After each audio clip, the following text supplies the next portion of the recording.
Alors, du coup, c'est parti pour le TD3 qui était sur le film Le Big Bang de l'esprit sur BBC, Thomas Weber. Donc, en fait, il se focalise sur l'hypothèse que le langage il a émergé très tard, c'est-à-dire dans environ 50 000 ans chez l'Homo sapiens moderne. Et du coup, en fait, il néglige toutes les découvertes qui ont été faites en Afrique et de façon plus large. Et donc en fait, on a découvert des perles en Turquie et en Afrique du Sud. Et du coup, la production de perles, elle avait déjà une valeur symbolique à l'époque. Donc cela exprime des relations sociales entre les hommes. Et en fait, ils utilisaient des techniques au service de l'identité sociale. Donc leur cerveau et leur crâne sont très proches, mais leur manière de se comporter serait très différente. Donc, les hommes de Néandertal n'utilisaient pas d'outils à valeur symbolique d'après les recherches, alors que les hommes modernes, donc les Homo sapiens, enterraient leurs morts avec des perles éparpillées autour. Donc en fait, dans ce film, on prend l'homme de Néandertal pour un débile. Il aurait des capacités intellectuelles inférieures à celles de l'Homo sapiens, et du coup, l'Homo sapiens était vu comme l'élite. Donc en 2015, on a attribué la trouvaille d'un collier de cerf d'aigle à Néandertal. Et donc en fait, il y a aussi des reconstructions de stalagmites faites par le Néandertal qui date de moins 176 000 ans. Et donc la conformation de leur construction aurait une fonction dans des rituels. Et donc en fait, on peut situer les différents types. Donc on a l'Homo erectus environ 1,6 million d'années, l'Homo néandertalis moins 300 000, moins 30 000, et l'Homo sapiens moins 2 000 jusqu'à aujourd'hui. Donc il y a différentes populations qui sont différenciées génétiquement. Et donc, il y a différentes espèces locales. Le Néandertal est distribué en petites populations indépendantes. Et donc, en fait, il y a eu une perte de variabilité et donc une perte d'adaptation. Parce qu'en fait, il n'y a pas de mélange entre les individus au niveau de la reproduction et de la culture. Et donc, au fur et à mesure du temps, on a une disparition des populations de Néandertal de l'Est vers l'Ouest. Et donc, les derniers fossiles que l'on a retrouvés datent de moins 30 000, pardon.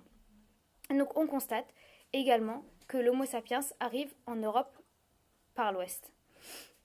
Et donc en fait, il y a une parfaite corrélation entre la disparition de Néandertal et la colonisation de Sapiens. Donc il y a plusieurs hypothèses qui ont été faites. Donc l'idée du génocide, l'idée que le Sapiens a tué Néandertal, donc c'est faux parce qu'on n'a pas de traces de fossiles de Néandertal avec des coups ou des armes. Il y a l'idée du changement climatique, donc ça veut dire que le Néandertal, il n'a pas pu s'adapter. Donc ça aussi c'est faux parce qu'il a subi plusieurs changements au cours de sa vie. Et donc cela ne permet pas d'expliquer sa disparition.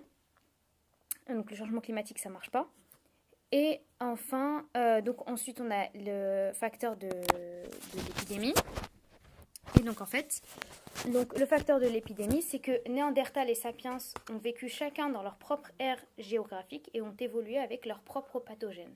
Et donc lorsque Sapiens est arrivé sur le territoire de Néandertal, ce dernier n'a pas survécu aux pathogènes de Sapiens. Donc en fait, il a ramené ses microbes et Néandertal, il n'a pas survécu aux microbes de Sapiens. Mais du coup, ça c'est aussi faux, parce qu'il y a le facteur temps. Et donc en fait, on nous dit que lorsqu'il y a une épidémie, la propagation de la maladie se fait en quelques mois, et pourtant Néandertal il disparaît au bout de 10 000 ans. Donc en fait, ça fait un peu trop long. Donc en fait, le fait de développer l'agriculture, ça va développer des pathogènes, ce qui peut provoquer des épidémies lorsque les populations se déplacent. Et du coup, au fur et à mesure, on va sélectionner des résistances. Donc l'hypothèse de l'épidémie ne fonctionne pas. Ensuite, il y a la compétition avec Sapiens. Donc en fait, Néandertal, il occupe le terrain et Sapiens débarque avec les mêmes besoins. Donc ils vont devoir partager l'eau, les abris et la nourriture. Et donc la compétition s'est faite en défaveur de Néandertal, car il n'était pas assez fort face à Sapiens. Donc ça, c'est éventuellement possible.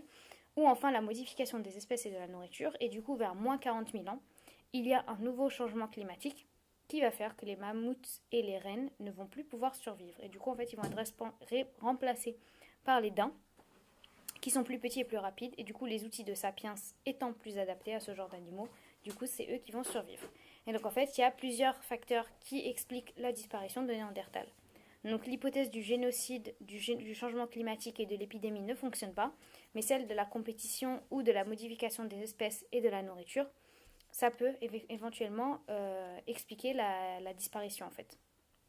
Parce que comme on l'a dit, il y a une corrélation entre la disparition de Néandertal et la colonisation de Sapiens.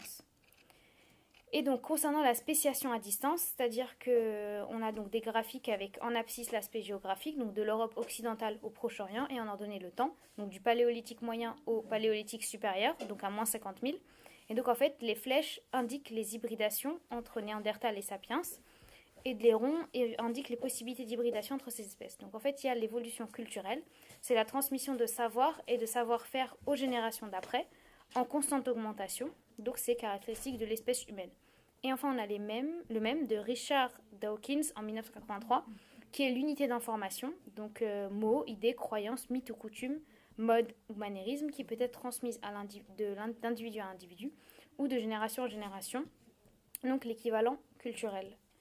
Donc en fait, la spéciation à distance, soit par rapport à l'évolution culturelle, donc la transmission de savoir et de savoir-faire aux générations d'après, en constante augmentation, donc qui est caractéristique de l'espèce humaine, et le même, donc l'unité d'information, mots, idées, croyances, etc. Donc juste pour remettre en place donc, concernant ce film, donc on nous explique que l'homme de Néandertal et les hommes modernes, donc Homo sapiens, à un moment ils ont été un peu au même endroit. Et donc en fait il y a eu une corrélation entre la disparition de Néandertal et la colonisation de Sapiens, donc plusieurs hypothèses. Les hypothèses de génocide, de changement climatique et d'épidémie ne fonctionnent pas, mais la compétition avec Sapiens et la modification des espèces et de la nourriture peut fonctionner. Et ensuite, la spéciation à distance, c'est genre en prenant en compte l'aspect géographique et le temps. Et donc, on prend en compte aussi l'évolution culturelle, donc la transmission des savoirs et des générations, ou des savoir-faire des générations. Et le même, donc c'est l'unité d'information qui peut être transmise à un individu ou de génération en génération. Donc en fait, c'est un peu l'équivalent de la culture. Donc c'est un terme qui a été inventé par Richard Dawkins en 1983. Et voilà pour cette partie.